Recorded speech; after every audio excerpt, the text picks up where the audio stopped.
வணக்க மக்களே. நம்ம கார்த்திக் கதையில சண்டே ஸ்பெஷலுக்கான எபிசோடு தாங்க இந்த வீடியோல பார்க்க போறோம். மறக்காம இந்த வீடியோவுக்கு லைக் பண்ணிக்கோங்க, நம்ம சேனலையும் சப்ஸ்கிரைப் பண்ணிக்கோங்க, பக்கத்துல உள்ள பெல் ஐகானையும் கிளிக் பண்ணி ஆல்னு செட் பண்ணிக்கோங்க. அப்பதாங்க அடுத்த வீடியோ போடும் பொழுது உங்களுக்கு நோட்டிபிகேஷன் வரும், பார்க்கலாம். ஸோ என்ன நடக்குது அப்படின்னு பார்த்துக்கிட்டீங்கன்னா, நம்ம பாட்டி அவங்க பேத்திங்க எல்லாருக்கிட்டையும் பேசிக்கிட்டு இருக்காங்க. பேத்திங்க கேக்குறாங்க பாட்டி கிட்ட, பாட்டி இந்த மாதிரி கோவில் கும்பாபிஷேகத்துல இந்த மாதிரி எல்லா வழிமுறைகளும் உண்டா அப்படின்னு கேட்க, பாட்டி சொல்றாங்க, ஆமாமா, 30 வருஷமா இதே மாதிரி நிறைய முறைகள் பின்பற்றிக்கிட்டு இருக்கோம். இதுல எதுவுமே இது வரைக்கும் மிஸ் பண்ணதே கிடையாது. முக்கியமா தலைமுறை தலைமுறையா இது எல்லாமே நடந்துகிட்டு இருக்கு. நீங்க எல்லாருமே இத பத்தி தெரிஞ்சுக்கோங்க அப்படின்னு அதுக்கு பொண்ணுங்க சொல்றாங்க. சரிங்க பாட்டி, நாங்க தெரிஞ்சுக்கிறோம், இன்னும் என்னெல்லாம் இருக்குன்னு சொல்லுங்க அப்படின்னு கேட்க, பாட்டி சொல்றாங்க, இங்க பாருமா, இது மாதிரி உங்க அப்பா சாமி வேஷம் போட்டு இங்க இருந்து போவாரு. அப்ப அவர் கையில தீப்பந்தத்தை கொடுப்போம். மொத்தமா ஊருக்குள்ள 4 கருப்பு சாமி இருப்பாங்க. அந்த 4 கருப்பு சாமி காலடியில விளக்கு இருக்கும். ஒவ்வொரு இடத்துக்கும் போகும் பொழுதும் கருப்பசாமி அந்த விளக்கை ஏத்திட்டு அங்க உள்ள சங்க ஊதுவாரு. அங்க உள்ள சங்க ஊதும் பொழுது இங்க கோவில்ல 4 விளக்கு இருக்கும். அந்த 4 விளக்கையும் ஒவ்வொன்னா கொளுத்த ஆரம்பிக்கணும். அப்போ அத போய் விளக்கு ஏத்தும் பொழுது நம்ம மனசுல என்ன வேண்டிக்கிட்டாலும் அது நடக்கும் அப்படிங்கிறது ஐதீகம். அந்த குடுப்பனை இப்ப உங்களுக்கு கிடைச்சிருக்கு. உங்க தாத்தா தான் இந்த சாமி ஆடுவாரு. அவரு சாமி ஆடும் பொழுது எல்லாருமே ரொம்பவே ஆச்சரியமா பார்ப்பாங்க. பாட்டி சொல்றாங்க, இந்த குடுப்பனை உங்க எல்லாருக்குமே கிடைச்சிருக்கு. நீங்க எல்லாருமே கொடுத்து வச்சவங்க அப்படின்னு சொல்ல, இதை கேட்டுட்டு பொண்ணுங்க சொல்றாங்க, ஆமா பாட்டி, அப்பா சாமியாடி போகும் பொழுது கண்டிப்பா நாங்க எங்களுக்கு பிடிச்சத வேண்டிக்கிறோம் அப்படின்னு சொல்லி பேசுறாங்க. அப்புறம் அந்த மாயாண்டி இருக்காருல்ல, அவரு நேரா அந்த வில்லனை போய் பாக்குறாங்க. வில்லன் நேரா மாயாண்டிய பார்த்து, இங்க பாரு, நம்ம பிளான் இன்னைக்கு கண்டிப்பா ஜெயிக்கணும். அதுக்கு மாயாண்டி சொல்றாரு, இங்க பாருங்க, கண்டிப்பா இன்னைக்கு நம்ம போட்ட பிளான்ல கண்டிப்பா சக்சஸ் தான் கிடைக்கும். நான் யாரு அப்படிங்கிறது அவனுக்கு தெரியாது. அதனாலதான் அவன் இப்படி பேசுறான். கண்டிப்பா நான் ஜெயிச்சிருவேன் அப்படின்னு சொல்லி பேசுறாங்க. ஃபர்ஸ்ட் அந்த ராஜாவை காலி பண்ணிட்டு அதுக்கப்புறம் அந்த டிரைவரை பையில காலி பண்றதுதான் எங்களோட பிளான் அப்படின்னு சொல்லி பேசுறாங்க. அப்புறம் அந்த முத்து சொல்றாரு, சரி சரி, எங்க மேல எந்த அளவுக்கு சந்தேகப்படக்கூடாது. மாயாண்டி சொல்றாரு, அதெல்லாம் உங்க மேல எந்த வகையிலையும் யாருக்கும் சந்தேகம் வராது, நீங்க கவலைப்படாதீங்க அப்படின்னு சொல்லிட்டு அவரு சொல்றாரு. இன்னொரு பக்கம் நம்ம ஹீரோ நேரா மயிலு கிட்ட, கண்டிப்பா இந்த கும்பாபிஷேகத்தை நிப்பாட்டுறதுக்காக யாராவது ஏதாவது ஒரு வகையில முயற்சி பண்ணுவாங்க அப்படின்னு எனக்கு சந்தேகமா இருக்கு. அதனால நான் ஒரு பிளான் பண்ணிருக்கேன். மயிலு கேக்குறாரு, சரி சொல்லுங்க சகல. ஹீரோ சொல்றாரு, இது மாதிரி கோவிலுக்கு அதிகாரிங்களை கூப்பிட போறேன். அவங்க பாதுகாப்பா பாத்துக்கட்டும். இதை கேட்டதும் அவங்களும் சரி அப்படிங்கிறாங்க. அப்ப அந்த இடத்துக்கு அதிகாரி வராரு. ஹீரோவை பார்த்து, சார், சரவணன் விஷயத்த சொன்னாரு, அதான் சார் நாங்க இங்க வந்திருக்கோம். எந்த இடத்துல பாதுகாப்பு கொடுக்கணும்? அப்ப ஹீரோ சொல்றாரு, இங்க பாருங்க, மொத்தமா 4 சிலை இருக்கு. அந்த 4 சிலைக்கிட்டையும் மாமா போயிட்டு சாமி கும்பிட போவாரு. அந்த டயத்துல பிரச்சனை நடக்கிறதுக்கு வாய்ப்புகள் இருக்கு. சோ அந்த இடத்துலதான் எங்களுக்கு பாதுகாப்பு வேணும். அதுக்கு அவர் சொல்றாரு, சரிங்க சார், கண்டிப்பா கொடுத்துடலாம் அப்படின்னு சொல்ல ஹீரோவும் சரி அப்படிங்கிறாங்க. அப்புறம் அதிகாரி என்ன பண்றாருன்னா, ஹீரோ கிட்ட, சரிங்க சார், இங்க உள்ள கோவில் எல்லையில நாங்க பாதுகாப்பு கொடுக்கறோம் அப்படின்னு சொல்லிட்டு அந்த இடத்துல இருந்து போறாங்க. மயிலு தான் கூட்டிட்டு போறாரு. இன்னொரு பக்கம் அந்த மாயாண்டி இருக்கான்னு அவன் நேரா அந்த சிவனாண்டி கிட்ட, இங்க பாருங்க, எந்த இடத்துல நாங்க இருந்தா எங்களுக்கு சேஃப்னு சொல்லுங்க. அதுக்கு அவர் சொல்றாரு, ஒவ்வொரு இடத்துலயும் விளக்கு கொளுத்த போவாங்க, அந்த இடத்துலதான் நீ அவனை காலி பண்ணணும் அப்படின்னு சொல்ல அவரும் சரி அப்படின்னு சொல்லிட்டு நேரா பின்னாடியே போறாங்க. அப்போ 4 சிலை இருக்கு. அதுல ஒவ்வொரு சிலைகிட்டையும் கூட்டிட்டு போறாங்க. ஃபர்ஸ்ட் ஒரு சிலை இருக்கு. அந்த சிலைகிட்ட மாயாண்டி கூட வந்த 3 பேர்ல ஒருத்தன் நிக்கிறான். மாயாண்டி சொல்றாரு, நீ இந்த இடத்துல இரு, இந்த இடத்துக்கு அவன் வந்தா அவனை காலி பண்ணிடு. அவரும் சரிங்கன்னு நாங்க பாத்துக்கிறோம் அப்படின்னு. அதுக்கப்புறம் இன்னொரு சிலை கிட்ட போறாங்க. அந்த சிலை கிட்ட ஒருத்தரை நிக்க வச்சுட்டு, இங்க பாரு, ஒருவேளை அங்க அவனை காலி பண்ண முடியல அப்படின்னா இந்த இடத்துல அவனை நீ காலி பண்ணிரு. அதுக்கு அவரு சொல்றாரு, சரிங்கன்னு நாங்க பாத்துக்கிறோம் அப்படின்னு சொல்லிட்டு அதுக்கு அடுத்த சிலைக்கு போறாங்க. அந்த சிலையிலயும் அதே மாதிரி ஒருத்தரை நிக்க வைக்கிறாங்க. அதுக்கப்புறம் கடைசியா உள்ள சிலை கிட்ட அந்த மாயாண்டியும் இன்னொருத்தரும் நிக்கிறாங்க. அப்ப அந்த சிவனாண்டி சொல்றாரு, இங்க பாரு, சிலை எல்லாத்தையுமே காமிச்சிட்டோம், கரெக்டா அவனை காலி பண்ண வேண்டியது மட்டும்தான் உன்னோட பொறுப்பு. மாயாண்டி சொல்றாரு, நாங்க பாத்துக்கிறோம், நீங்க கவலைப்படாதீங்க அப்படின்னு. உடனே அவங்க 2 பேரும் அந்த இடத்துல இருந்து நேரா கோவிலுக்கு வராங்க. கோவில்ல அதிகாரிங்க நிக்கிறத அந்த சிவனாண்டி கவனிக்கிறாரு. நம்ம ஹீரோ அதிகாரிங்க கிட்ட ஒவ்வொரு சிலைக்கிட்டையும் போயிட்டு இந்த இடத்துல நில்லுங்க அப்படின்னு சொன்னதோட கடைசியா ஒரு இடத்துக்குள்ள போய் நிக்கிறாங்க. அப்ப அந்த இடத்துல மாயாண்டி நிக்கிறாங்க. அதிகாரி மாயாண்டிய பார்த்ததோட, யோ யாரியா நீ, இங்க எதுக்கு நீ நிக்கிற அப்படின்னு கேட்க அவரு சொல்றாரு, நாங்க கோவிலோட பக்தர்கள், சாமி கும்புறதுக்காக வந்திருக்கோம். அதிகாரி சொல்றாங்க, இங்க பாருங்க, சுத்தி பாக்குறேன் அப்படின்னு சொல்லிட்டு இங்க எல்லாம் வரக்கூடாது, வீட்டுக்கு கிளம்புங்க அப்படின்னு சொன்னதோட அவரு ரொம்ப ஷாக் ஆகுறாரு. என்னடா இது, அதிகாரிங்களை பாதுகாப்பு போட்டிருக்கான், கண்டிப்பா இது அவனோட பிளானா தான் இருக்கும். சோ இந்த விஷயத்த நம்ம சொல்லணுமே அப்படின்னு நேரா சிவனாண்டிக்கு போன் பண்றாங்க. சிவனாண்டி போன் அட்டன் பண்ணி, சொல்லுங்க என்னாச்சு அவரு கேக்குறாரு. இங்க பாருங்க, என்ன இங்க அதிகாரிங்க எல்லாருமே வந்துட்டு பாதுகாப்புக்கு இருக்காங்க. இதை கேட்டதும் சிவனாண்டி சொல்றாரு, இது எல்லாமே அந்த டிரைவர் பயலோட வேலையா தான் இருக்கும் போல. சோ நம்ம பிளான் ஏதோ அவனுக்கு தெரிஞ்சு போயிருக்கு, அதனாலதான் இப்படி பாதுகாப்புக்கு ஆளு கொண்டாந்து போட்டு வச்சிருக்கான். சோ ஒன்னும் பிரச்சனை இல்ல, நான் பாத்துக்கிறேன் அப்படின்னு சொல்லிட்டு போனை கட் பண்ணிட்டு நேரா அங்க உள்ள ஊர் தலைவர்களை போய் பாக்குறாங்க. பாத்துட்டு, இங்க பாருங்க, எதுக்கு இப்படி கோயிலுக்கு வந்து அதிகாரிங்களை கூட்டிட்டு வந்திருக்காங்க, இதெல்லாம் சரியே இல்ல. கோவில் பூஜை நடக்கும் பொழுது அதிகாரிகள்லாம் இங்க வரலாமா, இதெல்லாம் கோவிலுக்குள்ள ஒரு பிரச்சனையை உண்டாக்குற மாதிரி இல்ல அப்படின்னு சொன்னதோட ஊர் தலைவர்கள் நேரா சிவனாண்டிய பார்த்து, ஆமா ஆமா நாங்களும் பார்த்தோம், அதிகாரிகள்லாம் இங்க பாதுகாப்புக்கு தேவையே இல்லை அப்படின்னு. அப்ப ஹீரோ அந்த இடத்துக்கு வந்துட்டு, இத பாருங்க, ஏதாவது ப்ராப்ளம் வருமோ அப்படின்னு நினைச்சே நான் தான் அதிகாரிகளை வர சொன்னேன். அதுக்கு அவங்க சொல்றாங்க, இங்க பாருங்க தம்பி, அதிகாரிகள்லாம் தேவையே இல்லை, அதான் நாங்கெல்லாம் பாதுகாப்புக்கு இருக்கமே, அப்புறம் என்ன.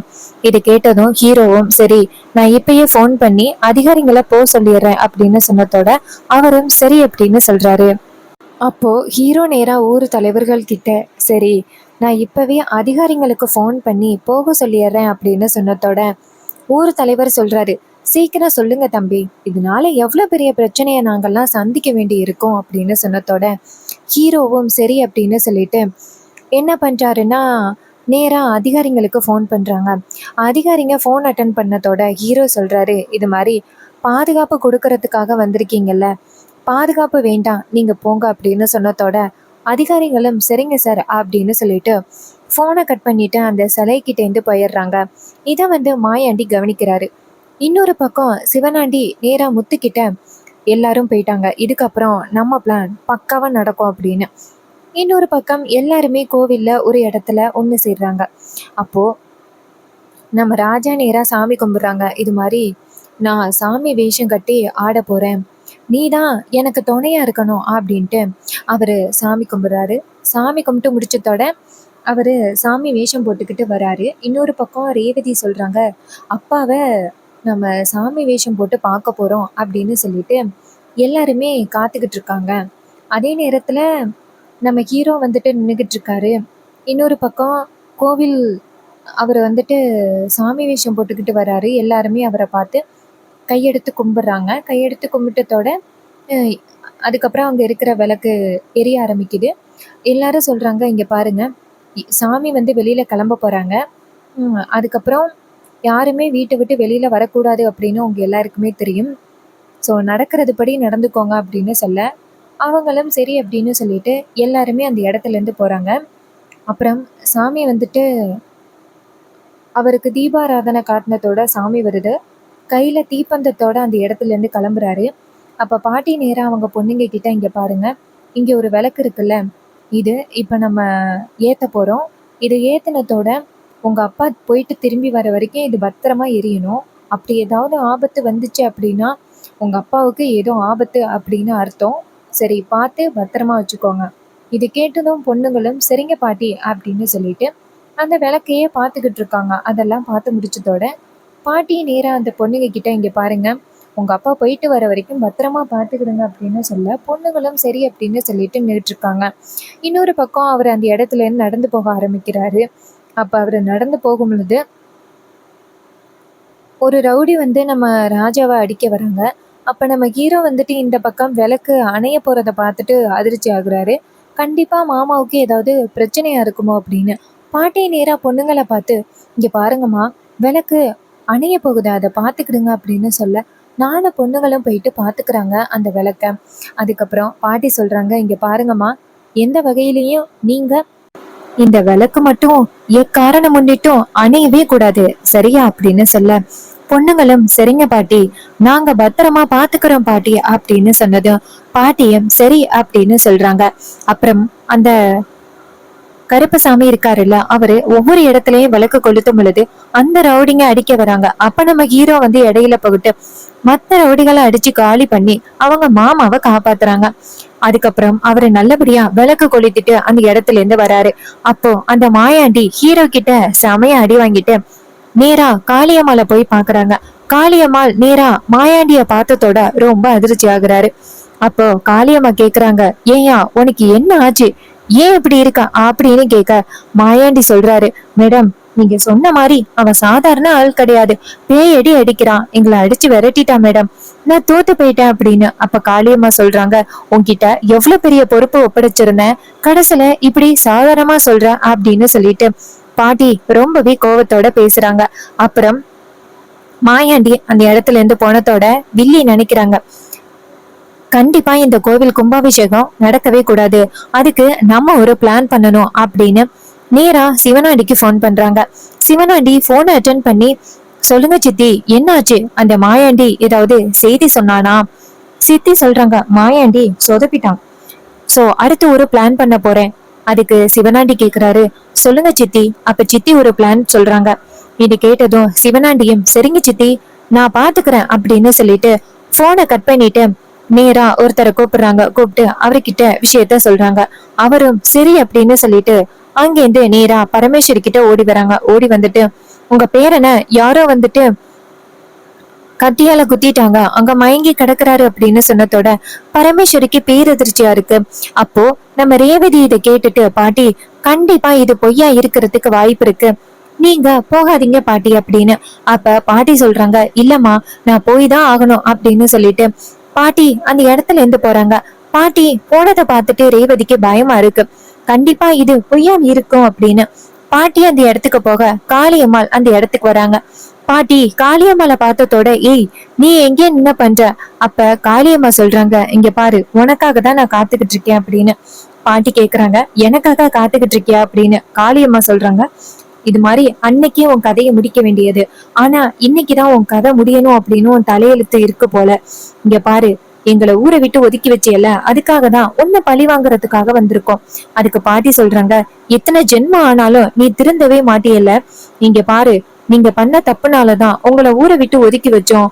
அதுக்கு அவங்க சொல்றாங்க, இங்க பாரு எங்களை ஊரை விட்டு ஒதுக்கி வச்சதுக்கு நீ இன்னைக்கு பதில் சொல்லி ஆகணும் அப்படின்னு. இது கேட்டதும் பாட்டி சொல்றாங்க, இங்க பாரு அப்போ நீ பொய் சொன்னியா அப்படின்னு. காளியம்மா சொல்றாங்க, உன்னை இங்க வர சொல்றதுக்காக தான் உன் பேரனுக்கு அப்படி ஆயிட்டு அப்படின்னு வர சொன்னோம். அப்ப பாட்டி சொல்றாங்க, அடி பாய்வி, என் பேரனையா நீ பகடைக்காயா பயன்படுத்தின அப்படின்னு. அப்ப காளியம்மா டக்குன்னு நம்ம பரமேஸ்வரியோட வயத்துல ஆயுதத்தால தாக்கிடுறாங்க. இதனால பரமேஸ்வரி அதிர்ச்சி ஆகுறாங்க. காளியம்மாள் அந்த இடத்துல இருந்து போனதோட பரமேஸ்வரி கருப்பசாமி கிட்ட இருந்து பறந்து வந்த அந்த துண்டை இடுப்புல கட்டிக்கிட்டு மெதுவா கோயிலுக்கு கிளம்புறாங்க. இன்னொரு பக்கம் அந்த காளியம்மாள் நேரா சிவனாண்டிய போய் பாக்குறாங்க. பாத்துட்டு, இங்க பாருங்க அந்த பரமேஸ்வரிய நான் ஆயுதத்தால தாக்கிட்டேன், அவ கண்டிப்பா உயிரோட திரும்பி வர்றதுக்கு வாய்ப்பே இல்லை அப்படின்னு ரொம்ப சந்தோஷமா பேசுறாங்க. இது கேட்டதும் ரொம்பவே சந்தோஷப்படுறாங்க இவங்க ரெண்டு பேரும். அப்போ அவ கண்டிப்பா காலி ஆகிருவா, இந்த கோவில் கும்பாபிஷேகம் நின்னு போயிரும் அப்படின்னு ரொம்பவே சந்தோஷத்துல பேசிக்கிட்டு இருக்காங்க. சோ இந்த கதை உங்களுக்கு பிடிச்சிருந்துச்சுன்னா இந்த வீடியோவுக்கு மறக்காம லைக் பண்ணிக்கோங்க. நம்ம சேனலை சப்ஸ்கிரைப் பண்ணிட்டு பக்கத்துல உள்ள பெல் ஐகானையும் கிளிக் பண்ணி ஆல்னு செட் பண்ணிக்கோங்க. அப்பதாங்க அடுத்த வீடியோ போடும் பொழுது தொடர்ச்சியா உங்களுக்கு நோட்டிபிகேஷன் வரும், பார்க்கலாம். ஸோ இதே மாதிரி வேற ஏதாவது ஒரு கதையில பார்ப்போம். தேங்க்யூ ஃபார் வாட்சிங். நெக்ஸ்ட் வீடியோல பார்ப்போம்.